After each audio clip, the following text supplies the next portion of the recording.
the ocean. Some may see it as a surreal world within our own, casting a feeling of elegance or allure as far as the tides can reach. Others would see it as an abyss teeming with the unknown, holding the stuff of nightmares at bay, just under the surface. If you ask me, I would have to side with the latter. The ocean is downright horrifying. I mean, is it really a coincidence that hell is always depicted as being on fire? Where's the ocean down there, huh? I'm telling you, not even the devil wants any part of it. But I somehow find myself succumbing to the sea madness and consistently searching out games that place me alone out there in those endless waters. Do do do do do do do dun dun dun dun dun.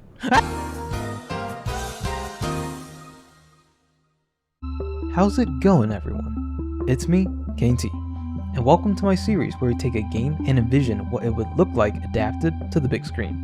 Today, we're looking at the indie hit Dredge. If you're not familiar with the title, let me explain. Dredge follows a fisherman who takes up a local angler job in the town of Greater Morrow. Along his trips, he encounters a variety of fish, as one naturally would. However, this variety later becomes a bit more strange. He begins reeling in aberrations, essentially twisted or mutated versions of the aquatic wildlife. As he sells his unusual catch to the fishmonger in town, he catches the attention of a peculiar individual, only known as the Collector. The Collector invites the fisherman to his home on a nearby island, to which the fisherman accepts. There, the Collector greets him holding a crimson book and offers a proposal. Recover 5 mysterious relics that have been lost in the depths of the sea, and the Collector will reward him in many ways beyond imagining. The fisherman agrees to this proposal and sets out on this journey. And though it may seem like a rather simple task, the fisherman will have to endure the dangers of sea monsters, phantom ships, hostile wildlife, and an abnormal sense of paranoia during the nights, if he hopes to claim his reward and discover the real intentions behind the Collector. So now that you're clued in on the story of Dredge, let's explore how this game could be translated into film, starting with some of the finer details. I would picture this film as Shutter Island meets The Mist, if everything was set on a boat with an average runtime at or just below 2 hours. Categorizing this film, I would place this within the thriller, mystery / adventure genre. And maybe I'll have to go back and revisit these selections in the future, but here's my current casting list for this hypothetical adaptation. So now that we've gone over the finer details, sit back, grab a snack, and let's get into this. Our story opens on a prolonged shot of a crashed boat against the cliffside rocks under a lighthouse. Transitioning to the docks within the town of Greater Morrow, we follow a bandaged fisherman approaching the mayor, who is currently instructing workers to load a ship. The mayor remarks how he wasn't sure the fisherman was ever going to wake up. He goes on about how close a call that was with the rocks and all, expressing his sympathy. The fisherman thanks everyone for the rescue and offers to help any way he can to repay them for their troubles. The mayor tells him, as a matter of fact, the town has been looking for a new angler and that he could use this ship here to get started. He accepts and shakes the mayor's hand. The mayor is grateful and reminds the fisherman to be careful and do try to get back before dark. Out on the sea, just outside Greater Morrow, the fisherman reels in the daily catch, an assortment of cod, mackerel, and small squid. As the sun goes down, he hooks the last catch, and we see a glimpse of a fish that doesn't look all too right. But just before he can pull it in, the fisherman becomes distracted by a red light emanating from the water nearby. The mysterious specimen gets away and he's left puzzled by the phenomenon. Drawn by his curiosity, he takes the wheel of the boat with the intention of exploring the mystery. It's only then that Greater Morrow's lighthouse reminds him of the mayor's words, and so he turns the wheel back to town.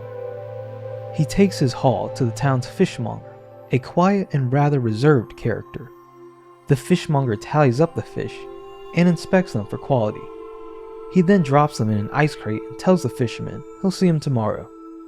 And just before the fisherman leaves, he asks the fishmonger if he too saw the red light. The fishmonger responds, "The sea will play tricks on your eyes the longer you stay out." But if you manage to hook in anything strange, bring it here. The next day, we find the fisherman on his boat laying out some crab pots. One of his pots manages to get caught between some rocks, which catches the attention of a traveling merchant. She asks if he needs some help as he's clearly struggling. He waves her over and she aids him in freeing the pot. As they do so, she makes small talk, commenting on how in all of her runs through Greater Morrow, she's never seen his face. He informs her that he's the town's new angler and she figures as much. The merchant lets him know the pots he currently has are useless, but she's got better ones on her boat. Though the fisherman makes it clear he doesn't have any money at the moment, she's willing to make a trade for anything he's caught today. The two strike a deal, and as they part ways, the fisherman asks her if she happened to see a red light in the water last night.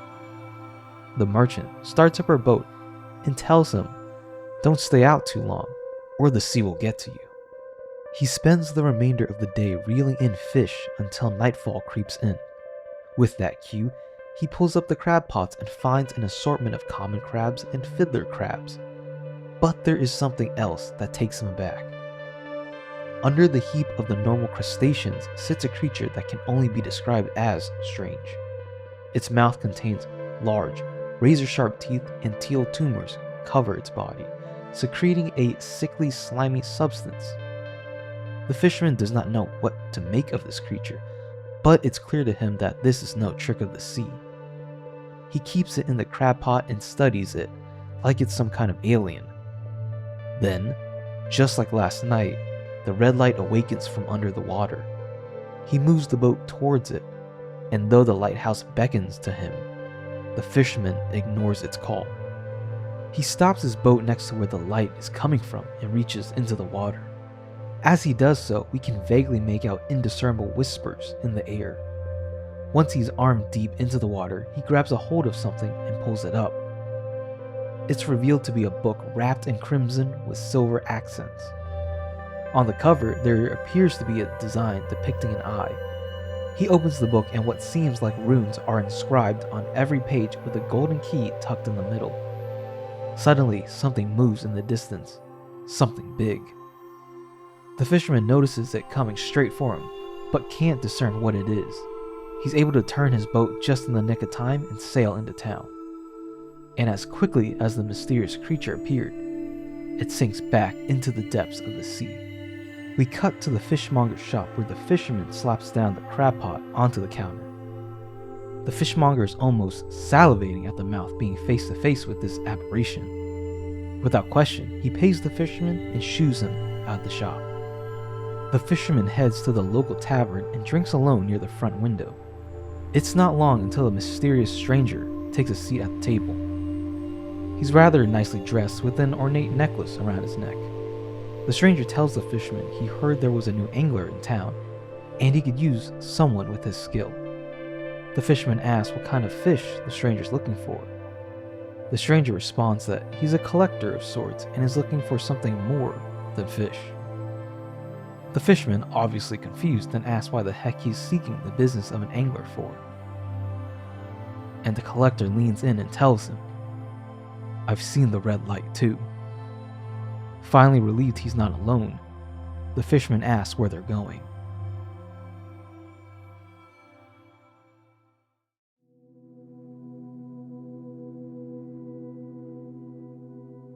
By sunrise the following day, the fisherman wakes up in his boat to the collector flipping through pages in the red book.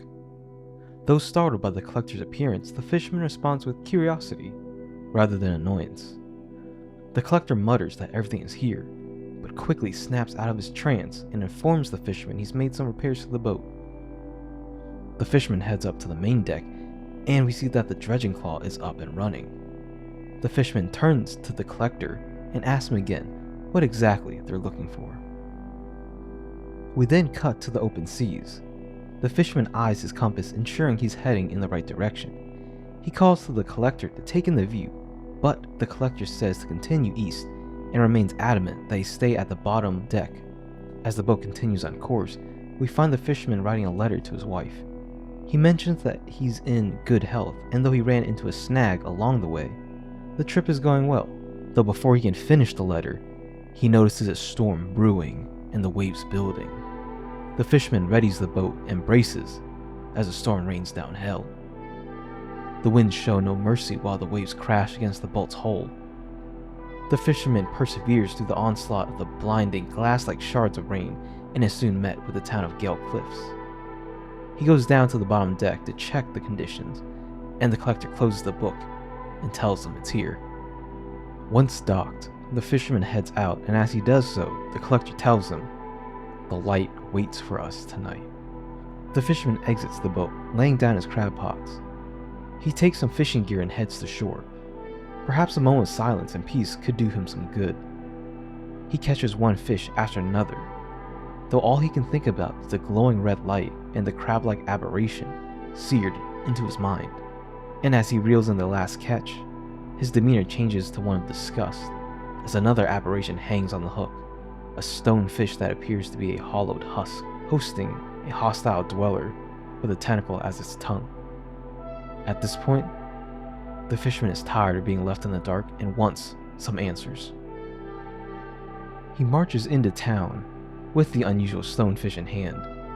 He approaches the merchant and lays the fish down while demanding some kind of answer as to what's going on around here, since that isn't normal. He simply refuses to believe he's going crazy, though the only response he receives is, "Oh wow, you caught a big one." He's left speechless. Surely this can't be normal. Or did the crash do more damage than he initially thought, and he truly is the crazy one here? He asks the merchant if they really don't see anything wrong with the fish, and what he receives is, I guess it's bigger than the other ones I've seen. Defeated, the fisherman sells the aberration and takes the money. As he walks off, he notices another person approach the stand, mysterious in appearance and erratic in behavior. They ask the merchant for the fish that was just sold before quickly scurrying off. The fisherman follows the hooded figure from a distance until they stop by a hidden cove not too far off. He crouches behind some rocks and observes as the stranger takes off their long coat, revealing a malnourished body with runes inscribed into their skin. They then bow down to the sea while holding the aberration above their head as if offering it to some kind of deity. The fisherman continues watching as the stranger rises to their feet and gnaws into the stonefish, guts and all. The fisherman gags at the sight and attracts the stranger's attention. The stranger scurries over to the rocks, but the fisherman has luckily already run off. We now enter nightfall. Though put off by the day's events, the fisherman feels a sense of relief to uncover the mystery of the red light. He brings the boat around to where the collector directed him, and just as anticipated, the red light shines to life under the water. The fisherman heads to the back of the boat and repairs the dredging claw, as each clink from the links of the chain grows louder with the descent of the claw. We hear a low rumble from beneath the surface. After a solid clunk, the fisherman raises the claw. As it ascends, the water around the boat begins moving. The claw is now fully raised, and within its grasp, a lump of sediment and seaweed. The fisherman releases the contents onto the deck and rifles through it. Nothing out of the ordinary until he finds a wooden box with a crank handle. He attempts to turn the handle, but it won't budge. "Easy," says the collector. There's a noticeable lock on the front of the box with an opening for a key we've seen earlier. The fisherman reaches into his pocket until wham! Something slams against the boat. He looks over to the side to see a serpent-like creature circling around. The collector yells to get them out of there, and the fisherman pushes on the accelerator lever, but the boat stays locked in place. Another glance at the back of the boat reveals the creature is latched on with its jaw. The fisherman rushes back to look at the issue, only to be met with its piercing, cyclops eye. With haste, the fisherman swings the crane around until it's just over the animal, and with a push of a handle, the heavy, bearing claw drops on the head of the serpent. Though still attached, the creature's grip seems to be weakening. The fisherman raises the dredge claw and again drops it on the beast with a satisfying thud. We can now hear the wood of the boat creaking under the strain of the bite. but with one more drop of the crane, the animal releases its grip and the boat is now free. The fisherman pushes full force on the accelerator lever and launches the boat out of there. He navigates through the tight passageways of the cliffs, crashing into the sides, but remaining on course. Relief arises as an opening approaches, but that is quickly met with distress as the creature trails behind. The fisherman keeps a hand on the wheel while searching through a nearby cargo drawer and pulls out a stick of dynamite. He yells at the collector to light it, but it's no use. The collector has scurried into the bottom deck.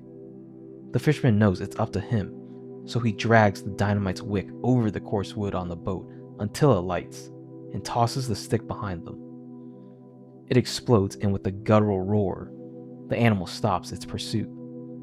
And now on the open sea, the fisherman eases on the accelerator. He reaches into his pocket for the golden key, and with a turn, it opens. Behind him, the collector rises from the bottom deck and observes. He cranks the handle, and music begins playing from the box. The fisherman looks at the thing in disbelief, as he nearly risked his life for this. The two stand in silence as the music box finishes its melody. The collector takes out his pocket watch and checks the time. "We should start moving if we're to retrieve the last piece," he says. The fisherman has no intention of moving any further. "Tell me what all this is about, or I'm taking us straight back to Greater Morrow, and you can find a new angler," the fisherman declares. The collector figured it would come to this sooner or later, and reveals the truth is that he needs these items to see his wife again. The fisherman now looks confused and a little concerned, asking the collector to elaborate. He confesses that his wife is being held in a prison of sorts, and only with the last relic can he gain her release through an exchange made with her captor. Ashamed, the collector apologizes for his lack of transparency, but he needed to exercise caution with his trust. The fisherman, though still wanting more answers, understands the severity and sensitivity of the collector's position. He agrees to continue the voyage, but before they set off again, there's something the fisherman can't shake. He turns to the collector and asks what was the melody that the music box played. The collector replies that it was something his wife created. Though it's strange, the fisherman thinks to himself, as the melody seems rather familiar.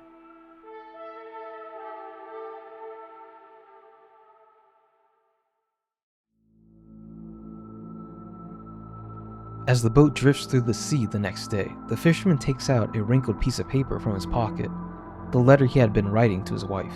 He continues it, mentioning the collector and their righteous journey to saving his wife. The fisherman admits how this has made him miss his own wife even more, and that it won't be long till he returns home. And as he concludes the letter, we hear a jarring noise coming from the engine. The fisherman stops the boat and opens the engine to be greeted with smoke and a mess of a fix. He shouts to the collector to hang tight under deck, as this could take a while. The fisherman works tirelessly through the day until night creeps in, bringing with it an unsettling fog and the ever-lurking feeling of paranoia. Once all is done, the fisherman starts the engine and smiles as it roars to life. As he turns the boat back on course, he looks over his shoulder and notices a dilapidated ship appear from the fog. It honks its horn, signaling aid. Against his better judgment, the fisherman turns the boat around. "Don't," yells the collector from below. "We can't spare the time." The fisherman responds that he just wants to make sure it's nothing serious, but the collector urges him it's not a good idea. Putting his trust in the collector, he obliges and continues on course. A few miles later, the fisherman crosses paths with the same dilapidated ship, its horn growing even louder. This time, the fisherman honks back and waves to the ship, but a shiver runs down his spine. Now with a clearer view, he can see the main cabin completely empty, yet their horn of distress continues. He pushes on the accelerator lever and creates distance from the idle boat. As he thinks he's escaped its attention, the boat pursues. Looking back, the ship grows closer, and as it does, we see its appearance to be a mirage. What was once a seemingly dilapidated ship is now an anglerfish of monstrous proportions. The fisherman calls to the collector, stating the direness of the situation, to which the collector responds to brace himself. The fisherman grabs a hold of a railing, and within an instant a ring of red light emanates from his boat, driving the anglerfish back into the depths of the ocean. The fisherman races downstairs to find the collector closing the book. The two now notice that they each have a bloody nose.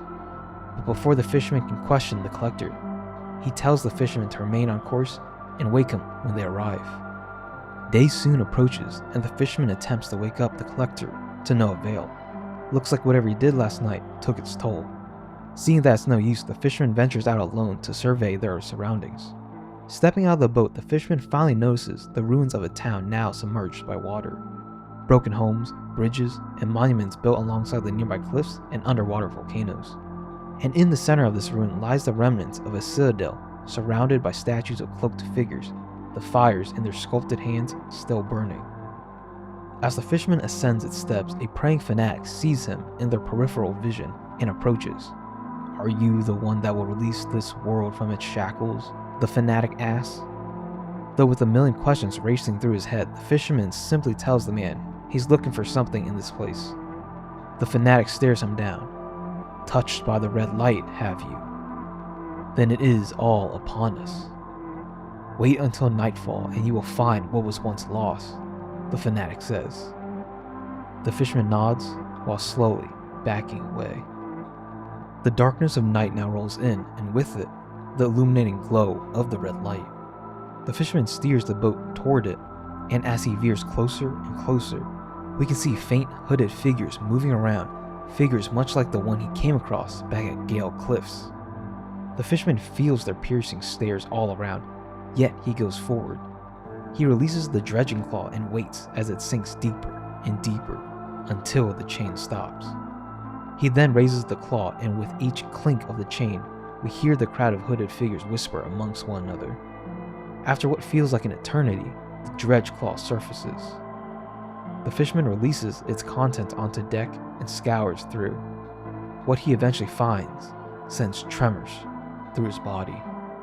As the collector finally comes to, he's violently yanked from bed and pushed up against the wall by the fisherman. The fisherman demands the meaning of all this while the collector is clearly in shock. He then reveals to the collector what he's dredged up in his hand, a wedding ring. "What have you done to her?" the fisherman asks. "Don't you see? All this was for her. Why do you choose to take this job when you could have returned home at any point?" We now enter a series of flashbacks. Outside Greater Morrow, we see the fisherman and his wife on the boat from the beginning. The fisherman reeling in a worn sack from the water. He opens it to find the red book, and flipping through it causes him to nearly pass out. As his wife tries to help him, something large rams into their boat, sending them into the cliffside of Greater Morrow. And throughout the rubble of the boat, we see the scattered items. The collector's pocket watch, the music box, the ring. The flashback then transitions to the tavern. We now see it's revealed that the fisherman was speaking to his own reflection in the glass while sitting near the front window. And then on the boat, it's revealed that the fisherman was looking at a mirror on the wall every time he spoke to the collector on the bottom deck. Now back in the present, the collector holds up the red book. "We don't have to suffer in grief anymore. Not with this." The fisherman now knows what the collector is referring to. "There's nothing that can bring her back," says the fisherman, and in a fit of rage he takes the book and pushes the collector off the boat. He then puts the boat in full speed and sails off. We now find the fisherman has docked the boat near the cliffside of Greater Morrow, where he originally crashed. He holds the red book in one hand and his unfinished letter in the other. He gazes toward the horizon looking for some kind of answer, until a nearby voice grabs his attention. An old woman, the keeper of the lighthouse, tells him she's seen the book before, and only malice follows it. He chuckles and responds that it's only a book. She tells him that she can see much pain in his eyes, though after having pushed his feelings back for so long to where his mind snapped, he can no longer hide his grief. He turns to the woman and asks for her guidance. "Throw the book back to the depths, to the deepest depths, and turn away, never to look back," she says. He listens to her words, but suddenly, the red light reappears out in the water from where he and his wife were just before the crash. It beckons him. The old woman attempts to draw him away, but from his perspective, we hear his wife's voice calling from the red light. The fisherman steers the boat toward it and stops at the epicenter. As he looks into the water, he can faintly see his wife under the surface. He tries to reach in and pull her out, but no matter the effort, she seems to be just out of reach. In his head, he hears her voice calling him, yearning for him to use the book. Seeing no other choice, he flips through the pages, except this time, He can make out the runic language. The fisherman gathers the items the book calls for. A possession of his, the pocket watch. An item of hers, the music box. And an item which binds them, the wedding ring. As he does so, we see the waves move in from the distance, signaling something large coming. The fisherman first drops the pocket watch into the water. Then he drops the music box. But when it comes to the ring, he can't bear to part with it. His wife pleads for him to do so that they can finally be together again. But as he takes another look at her, he sees her face twisted, much like how the aberrations were deformed versions of their normal selves. He clutches the ring in his hand and raises the book over his head before tossing it into the water. And as it falls, memories of him and his wife flash on screen until he closes his eyes. The book then hits the water, and we now see what was coming toward the boat. A leviathan of immeasurable size swallows the book along with the fisherman and his boat before disappearing into the depths of the sea. No more book, and no more red light.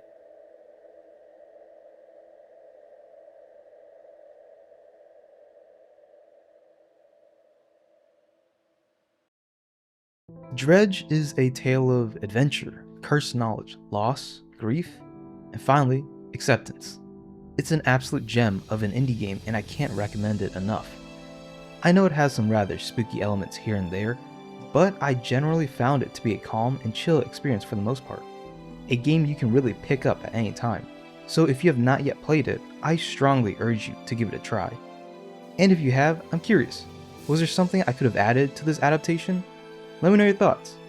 But anyway, send me some suggestions of what other games you would like to see adaptations of, and I'll try to put something together. As for now, stay tuned for more content to come.